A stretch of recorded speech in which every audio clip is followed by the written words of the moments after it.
Hello नमस्कार दोस्तों, शुभ प्रभात। आप जुड़े हैं नीरज वर्मा के साथ 18 अक्टूबर 2021 की करंट अफेयर्स की वीडियो में। मैं आपके लिए 18 अक्टूबर के मोस्ट इम्पोर्टेंट प्रश्न लेकर आया हूं। अगर आप किसी भी एग्ज़ाम की तैयारी कर रहे हैं तो ये वीडियो आपके लिए काफ़ी यूजफुल रहने वाली है। साथ ही साथ जो MTS के एग्ज़ाम चल रहे हैं उसमें भी कई प्रश्न करंट अफेयर्स से आ रहे हैं। हमारी वीडियो से भी कई प्रश्न पूछे जा रहे हैं, इसलिए कहता हूँ हमेशा रेगुलर करंट अफेयर्स पर ध्यान दीजिए और रेगुलर करंट अफेयर्स पढ़ते रहिए। साथ ही साथ हम स्टैटिक जीके का पार्ट भी पढ़ते हैं, जैसे कोई स्टेट कुछ भी ऐसा या कंपनी संस्था उसके बारे में डिटेल से जानते हैं। और अंत में हम इन सभी प्रश्नों को जो पढ़ेंगे उन सभी प्रश्नों का रिवीजन करने वाले हैं, इसलिए वीडियो अंत तक जरूर देखना। चलिए चलते हैं। आज का हमारा पहला प्रश्न है, IPL 2021 के फाइनल मैच का मैन ऑफ द मैच का खिताब किसे मिला है। ठीक है, किसका IPL 2021 के फाइनल मैच का मैन ऑफ द मैच का खिताब किसे मिला है। मोस्ट इम्पोर्टेंट प्रश्न है, तो इसका सही उत्तर है पाप डुप्लेसिस को। किसको मिला है? डुप्लेसिस जो हैं उनको यह खिताब मिला है मैन ऑफ द मैच का। पाप डुप्लेसिस किस टीम से खिलाड़ी थे? तो CSK के चेन्नई सुपर किंग के खिलाड़ी थे और इन्होंने फाइनल मैच में 86 रन बनाए। कितने? 86 रन बनाए थे 59 गेंदों में। कितने? 86 रन बनाए 59 गेंदों में। ठीक है, IPL 2021 फाइनल पाप डुप्लेसिस का 100वां मैच रहा है। IPL 2021 का फाइनल वो पाप डुप्लेसिस का कौन सा मैच रहा है? तो 100वां मैच रहा है। IPL से रिलेटेड स्टैटिक जीके देख लेते हैं। IPL 2021 का आयोजन कहाँ हुआ है? भारत और UAE में। IPL 2021 का एक कौन सा संस्करण था? 14वां संस्करण था। IPL 2021 की विजेता कौन रहा है? Chennai super Kings. उप विजेता कोलकाता नाइट राइडर्स। ठीक है, IPL 2021 ऑरेंज कप विजेता कौन है? ऋतुराज गायकवाड़। कौन है? Ruturaj Gaikwad. IPL 2021 purple cap विजेता हर्षल पटेल। कौन है? हर्षल पटेल। आपको अच्छे से पढ़ना काफ़ी इम्पोर्टेंट है। अगला क्वेश्चन पढ़ने से पहले जिसने भी चैनल को सब्सक्राइब नहीं किया वह चैनल को सब्सक्राइब कर दे, लाइक कर दे और बेल आइकन का बटन दबाना ना भूले। ठीक है, चलिए चलते हैं। BCCI ने किसे टीम इंडिया के नए मुख्य कोच नियुक्त किया है। ठीक है, टीम इंडिया उसे उसका मुख्य कोच किसे नियुक्त किया है? तो उसका सही उत्तर है राहुल द्रविड़ को। किसको? राहुल द्रविड़ को। इम्पोर्टेंट पॉइंट देख लेते हैं। रवि शास्त्री के बाद भारत के पूर्व दिग्गज बल्लेबाज राहुल द्रविड़ को टीम इंडिया का नया हेड कोच नियुक्त किया गया है। ठीक है, BCCI क्या है? तो यह भारत में क्रिकेट मैच को रेगुलेट करता है। इसकी फुल फॉर्म क्या है? तो board of control for cricket in India, भारतीय क्रिकेट नियंत्रण बोर्ड। इसकी स्थापना कब हुई थी? तो 1928 में इसकी स्थापना हुई थी। मुख्यालय कहाँ है इसका? मुंबई में इसका मुख्यालय है। ठीक है, अध्यक्ष कौन है? Saurabh Ganguly.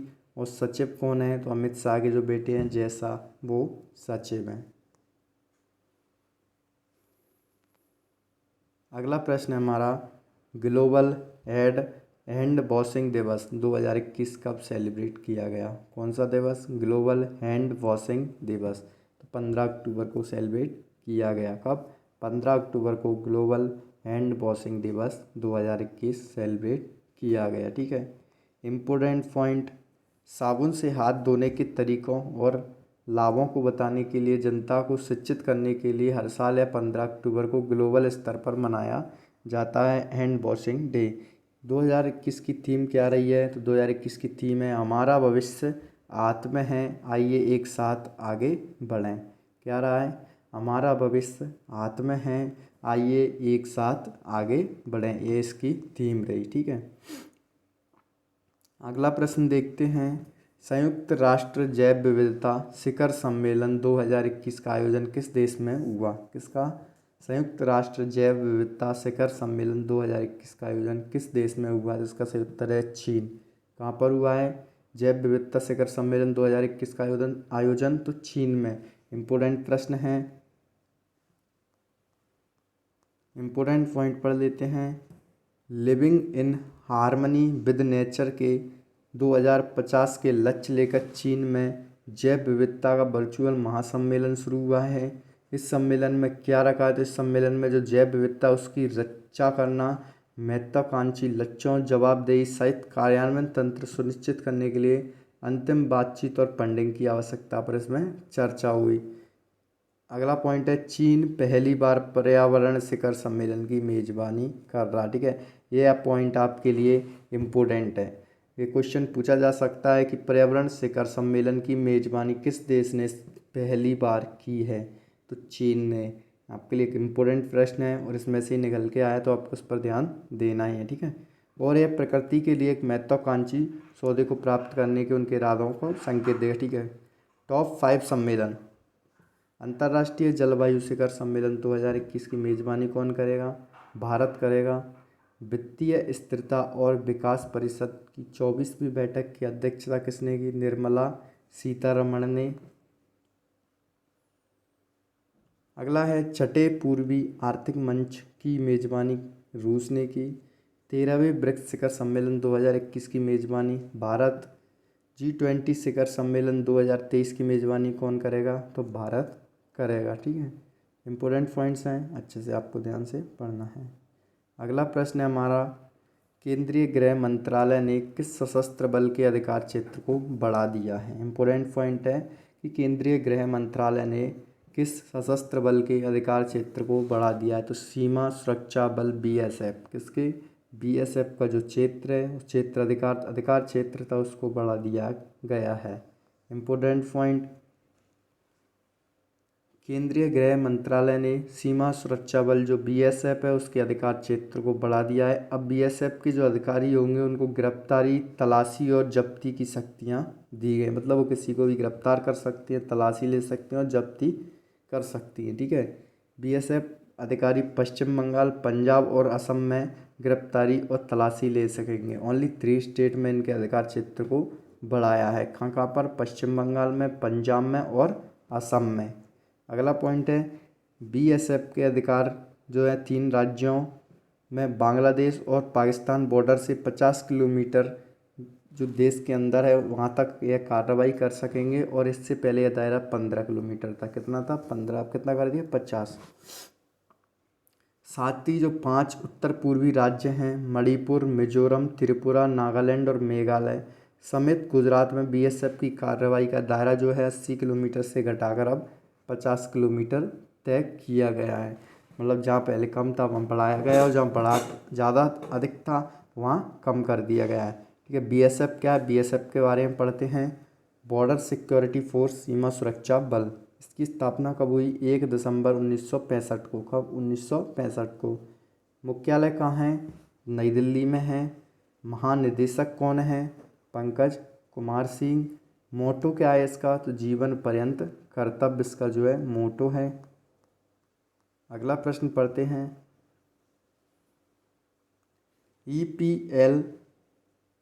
EPLI bond digital PLI policy bond के डिजिटल संस्करण का शुभारंभ किसने किया? किसका? EPLI बॉन्ड और डिजिटल PLI पॉलिसी बॉन्ड जो है उसका डिजिटल संस्करण का शुभारंभ किसने किया? तो भारतीय डाक ने। इतना इम्पोर्टेंट नहीं है, बस 1-2 बार ध्यान से देख लें। इम्पोर्टेंट पॉइंट, भारतीय डाक ने जो आज़ादी का अमृत महोत्सव मनाया था, उसके अवसर पर डाक जीवन बीमा योजना बॉन्ड के डिजिटल संस्करण का शुभारंभ किया गया है, जिसे क्या कहा गया? EPLI। ठीक है, बॉन्ड भी कहा जाता है। डाक विभाग के सचिव कौन है? तो विनीत पांडे जी हैं। इनके अनुसार EPLI बॉन्ड विभाग का डिजी लॉकर के साथ पहला एकीकरण है। जो EPLI बॉन्ड है वह डिजी लॉकर के साथ सहयोग में उपलब्ध होगा। इसका विकास क्या करेंगे? इसका विकास जो है इलेक्ट्रॉनिक्स एवं IT मंत्रालय के तहत राष्ट्रीय संचालन प्रभाग के। इतना इम्पोर्टेंट नहीं है, फिर भी पढ़ लें। भारतीय डाक, इंडिया पोस्ट के बारे में देखते हैं। इसकी स्थापना 1 अक्टूबर 1854 को हुई थी। मुख्यालय कहाँ है? नई दिल्ली में। महानिदेशक कौन है? तो आलोक शर्मा। ठीक है, कौन है? आलोक शर्मा। अगला प्रश्न है हमारा, किस राज्य की सरकार ने शिक्षण संस्थानों में आरोग्य वाटिका लगाने की घोषणा की है? वह कौन सी राज्य की सरकार है जिसने शिक्षण संस्थानों में आरोग्य वाटिका लगाने की घोषणा की है? तो उत्तर प्रदेश राज्य की सरकार ने। कहा कि उत्तर प्रदेश राज्य की। उत्तर प्रदेश सरकार जो है उसने प्रदेश के सभी स्कूल कॉलेजों में आरोग्य वाटिका बनाने की घोषणा की है। इस वाटिका में औषधीय पेड़ पौधे लगाए जाएंगे। इन पेड़ पौधों के औषधीय जो गुण होंगे उनसे छात्र छात्राओं को अवगत कराया जाएगा। सरकार की घोषणा के अनुसार शिक्षण संस्थानों में जो आरोग्य वाटिका बनाए जाने का उद्देश्य है वह औषधीय वनस्पतियों एवं उनके प्रयोग की प्राचीन भारतीय परंपराओं के संबंध में विद्यार्थियों को जागरूक किया जाएगा। अब हम उत्तर प्रदेश के स्टैटिक जीके का पार्ट पढ़ने वाले हैं। इसमें इम्पोर्टेंट पॉइंट्स पढ़ेंगे, ठीक है। उत्तर प्रदेश की राजधानी लखनऊ। मुख्यमंत्री योगी आदित्यनाथ बीजेपी से। गवर्नर आनंदीबेन पटेल। कौन? आनंदीबेन पटेल, ठीक है। इलाहाबाद उच्च न्यायालय के मुख्य न्यायाधीश राजेश बिंदल। उत्तर प्रदेश के राजकीय पशु कौन है? बारहसिंगा। राजकीय पक्षी सारस और राजकीय फूल पलाश। राजकीय वृक्ष अशोक। उत्तर प्रदेश में लोकसभा सीट 80, राज्यसभा की 31 और विधानसभा की 404 सीटें हैं।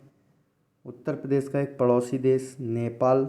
उत्तर प्रदेश की सीमा कितने राज्यों से लगती है? तो 8 राज्यों से।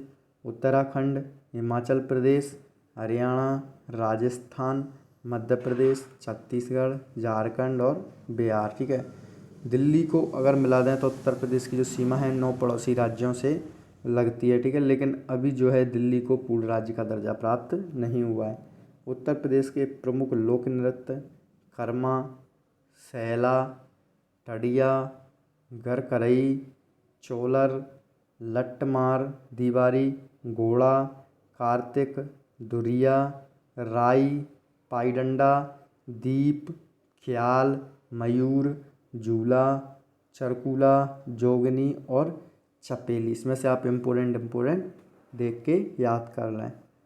उत्तर प्रदेश के प्रमुख हवाई अड्डे चौधरी चरण सिंह हवाई अड्डा लखनऊ, लाल बहादुर शास्त्री हवाई अड्डा वाराणसी और नोएडा अंतर्राष्ट्रीय ग्रीनफील्ड हवाई अड्डा जेवर में, ठीक है। उत्तर प्रदेश के प्रमुख मंदिर काशी विश्वनाथ मंदिर वाराणसी, प्रेम मंदिर वृंदावन और राम मंदिर अयोध्या। अगला इम्पोर्टेंट प्रश्न, संयुक्त सागर नौसैनिक अभ्यास जो है किन दो देशों के बीच हुआ है? ठीक है, आयोजित किया गया है।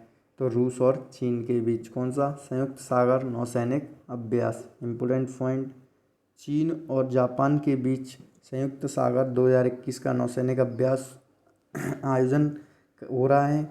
यह संयुक्त जो नौसैनिक अभ्यास है 14 अक्टूबर 2021 से शुरू किया गया है। यह रूस और चीन के बढ़ते राजनीतिक और सैन्य संरेखण के नवीनतम संकेत पर प्रकाश डालता है। एक संयुक्त नौसैनिक अभ्यास में क्या क्या किया जाएगा? तो संचार, संयुक्त युद्धाभ्यास और फायरिंग, वायु विरोधी पनडुब्बी रोधी ऑपरेशन, संयुक्त युद्धाभ्यास और समुद्री लक्ष्यों पर गोलीबारी शामिल होगी। आयोजन स्थल कहाँ पे है? तो रूस के पीटर द ग्रेट गल्फ यानी जापान के सागर में। अगला प्रश्न है, रोपवे सेवाओं का उपयोग करने वाला भारत का पहला शहर कौन सा बन गया है? किसका? रोपवे सेवाओं का, ठीक है। तो वाराणसी। इम्पोर्टेंट पॉइंट, उत्तर प्रदेश का जो वाराणसी है वह सार्वजनिक परिवहन में रोपवे सेवाओं का उपयोग करने वाला भारत का पहला शहर बन गया है। रोपवे का उपयोग करने वाला बोलिविया और मैक्सिको सिटी के बाद दुनिया का तीसरा शहर वाराणसी है, ठीक है। इम्पोर्टेंट पॉइंट है आपके लिए कि रोपवे सेवाओं का उपयोग करने वाला भारत का पहला शहर कौन सा है? तो वाराणसी। और वर्ल्ड में कौन सा है? तो तीसरा, ठीक है। इस परियोजना की कुल लागत कितनी है? 424 करोड़ रुपए, जिसके तहत 4.2 किलोमीटर की कुल दूरी सिर्फ 15 मिनट में तय की जाएगी। अगला और हम अंतिम प्रश्न है, यूफिल नामक स्वचालित ईंधन भरने वाली तकनीक को किस कंपनी ने विकसित किया है? तो बीपीसीएल ने। किसने? बीपीसीएल ने यूफिल नामक स्वचालित ईंधन भरने वाली तकनीक का, ठीक है। Important point, Bharat petroleum corporation limited जो है बीपीसीएल ने अपने ग्राहकों को ईंधन भरने पर नियंत्रण प्रदान करने, एक तेज़, सुरक्षित और स्मार्ट अनुभव प्रदान करने के लिए यूफिल नामक एक स्वचालित ईंधन तकनीक शुरू की है। यूफिल तकनीक के से ग्राहक ईंधन का भुगतान अपने फ़ोन के किसी भी यूपीआई से पहले ही कर सकेंगे तथा प्राप्त क्यूआर कोड से तेल लेने में समय की बचत होगी। बीपीसीएल के बारे में पढ़ लेते हैं। यह एक भारतीय सार्वजनिक क्षेत्र की तेल और गैस कंपनी है। भारत पेट्रोलियम कॉरपोरेशन लिमिटेड, इसकी जो स्थापना 1952 में हुई थी। मुख्यालय मुंबई, महाराष्ट्र। इसके चेयरमैन एंड एमडी कौन है?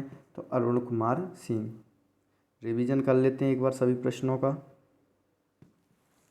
आईपीएल 2021 के फाइनल मैच का मैन ऑफ द मैच किसे मिला है? तो फाफ डुप्लेसिस को। अगला है, बीसीसीआई ने किसे टीम इंडिया के नए मुख्य कोच नियुक्त किया गया है?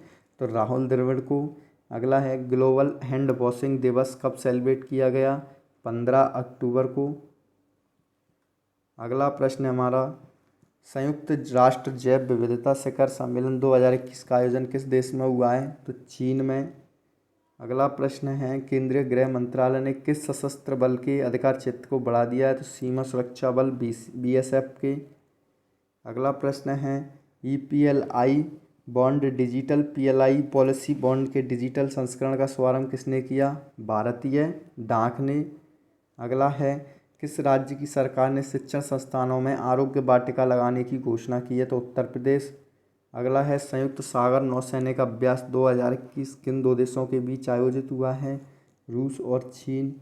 अगला है, रोपवे सेवाओं का उपयोग करने वाला भारत का पहला शहर कौन सा बन गया है? तो वाराणसी।